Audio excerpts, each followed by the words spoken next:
യാ കുന്ദേന്ദു തുഷാരഹാരധവള യാ ശുഭ്രവസ്ത്രാവൃത യാ വീണാവരദണ്ഡമണ്ഡിതകര യാ ശ്വേതപദ്മാസന യാ ബ്രഹ്മാച്യുതശങ്കരപ്രഭൃതിഭിർ ദേവൈ സദാ പൂജിത സാ മാം പാതു സരസ്വതി ഭഗവതി നിശേഷജാഡ്യാപഹ.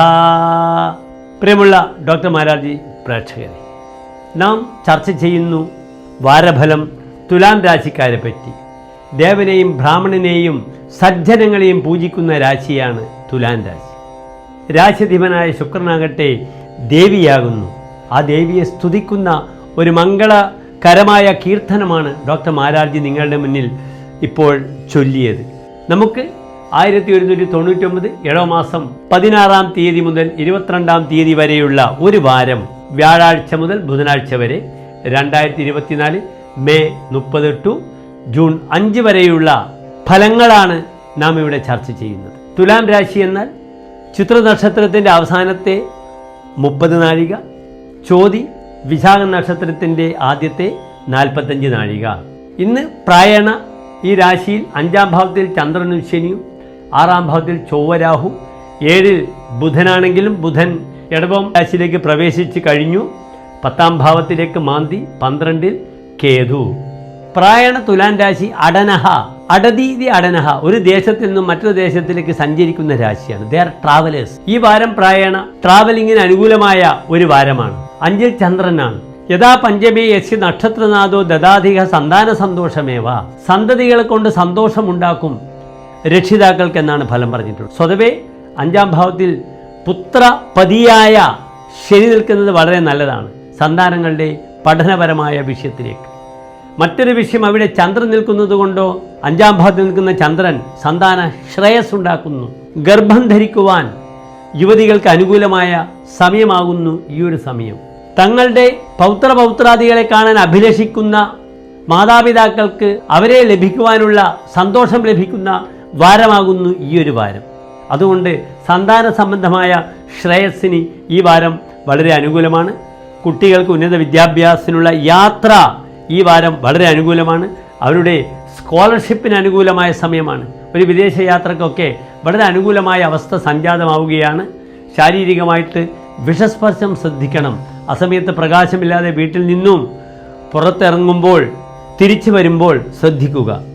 എപ്പോഴും നിങ്ങൾ ശയ്യ കിടക്കയൊക്കെ വളരെ തട്ടിക്കുടഞ്ഞ് വിരിക്കുക. എന്തെങ്കിലും ഇഴജന്തുക്കൾ നമ്മളുടെ കിടക്കയിലൊക്കെ വന്ന് നമുക്ക് ഉപദ്രവമുണ്ടാക്കാനുള്ള വാരമാകുന്നു, ശ്രദ്ധിക്കുക. മറ്റൊരു പ്രധാനപ്പെട്ട വിഷയം, തുലാം രാശിക്ക് സാമ്പത്തികമായി ചിന്തിക്കേണ്ടുന്ന ഗ്രഹം ചൊവ്വ ജൂൺ 1-ാം തീയതി വളരെ അനുകൂലമായി 7-ാം ഭാവത്തിലേക്ക് വരുന്നു. 7-ൽ ചൊവ്വ പലപ്പോഴും ദോഷമാണ്. പക്ഷേ തുലാം രാശിക്കാർക്ക് ചൊവ്വ ധനത്തിൻ്റെയും യാത്രയുടെയും വിവാഹത്തിൻ്റെയും അധിപതിയാണ്. ആ വിഷയങ്ങൾക്കൊക്കെ ഈ 7-ലെ ചൊവ്വ വളരെ അനുകൂലമായിട്ട് വരും. സാമ്പത്തിക കാര്യത്തിൽ എടുത്തുചാട്ടം വേണ്ട.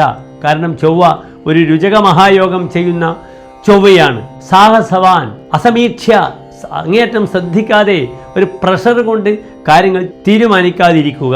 പൈതൃകമായ സ്വത്ത് വിഷയത്തിൽ ക്ലേശങ്ങൾ വരുന്ന സമയമാണ്. അച്ഛന് അസുഖം വരുന്ന സമയമാണ്. പിതാവിൻ്റെ ആരോഗ്യം വളരെ ശ്രദ്ധിക്കണം. പിതാവിൻ്റെ പേരിൽ മൃത്യുഞ്ജയ പുഷ്പാഞ്ജലി ചെയ്യുക.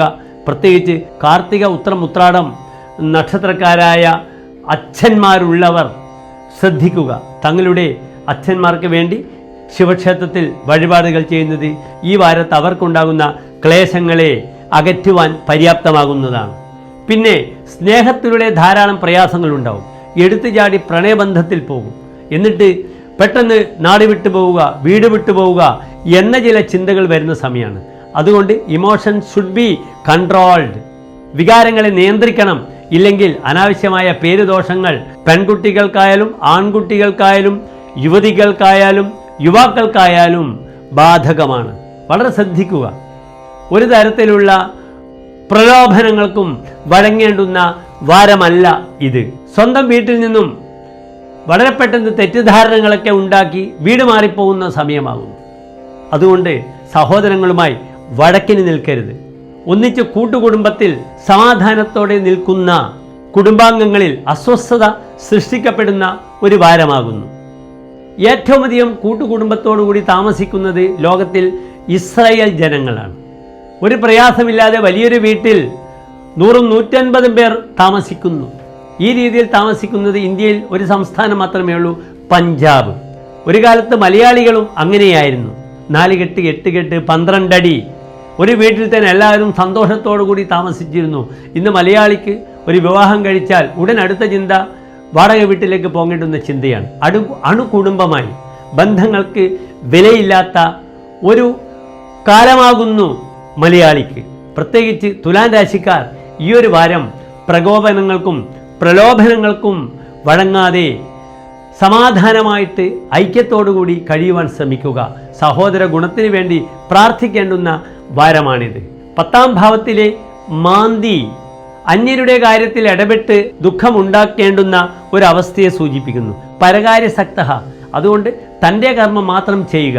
അന്യരുടെ വിഷയത്തിൽ ഈ വാരം ഇടപെടുന്നത് ശുഭമല്ല. പ്രത്യേകിച്ച് തുലാൻ രാശിയാണ്. ബന്ധൂനാം ഉപകാരകൃത്ത് വിരുദ്ധ തെക്ത തേഹി സപ്തമേ. ബന്ധുക്കൾക്ക് ഉപകാരം ചെയ്യുന്നു, എന്നിട്ട് അവസാനം അവർ നമ്മളെ ദുഷിക്കുന്നു, പരിത്യജിക്കുന്നു. ഇതൊക്കെ തുലാൻ രാശിക്കാരുടെ ജനറലായ ഫലങ്ങളാണ്. ശ്രദ്ധിക്കുക. അനുകൂലമായ ദിനങ്ങൾ ജൂൺ 1-ഉം ജൂൺ 2-ഉം തീയതി തന്നെയാണ്. ഉത്രട്ടാതിയും രേവതിയും നക്ഷത്രങ്ങൾ.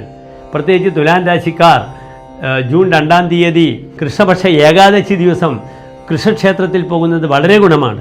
അവിടെ വെണ്ണ നിവേദ്യം, പാൽപ്പായസം, തുളസിമാല വഴിപാടായി സമർപ്പിക്കുക. നിർബന്ധമായും ദേവീപ്രീതി ചെയ്യുന്നത് വളരെ ഗുണമാണ്. ലഗ്നാധിപനായ ശുക്രൻ അഷ്ടമത്തിൽ നിൽക്കുന്നു. അതുകൊണ്ട് വെള്ളിയാഴ്ച ദേവീക്ഷേത്രത്തിൽ ഒരു വിളക്കുമാല പായസം വഴിപാടായി സമർപ്പിക്കുക. എല്ലാ പ്രിയപ്പെട്ട തുലാൻ രാശി പ്രേക്ഷകർക്കും ഡോക്ടർ മാരാർജിയുടെ ആയുരാരോഗ്യ സൗഖ്യം നേരുന്നു. നന്ദി, നമസ്കാരം.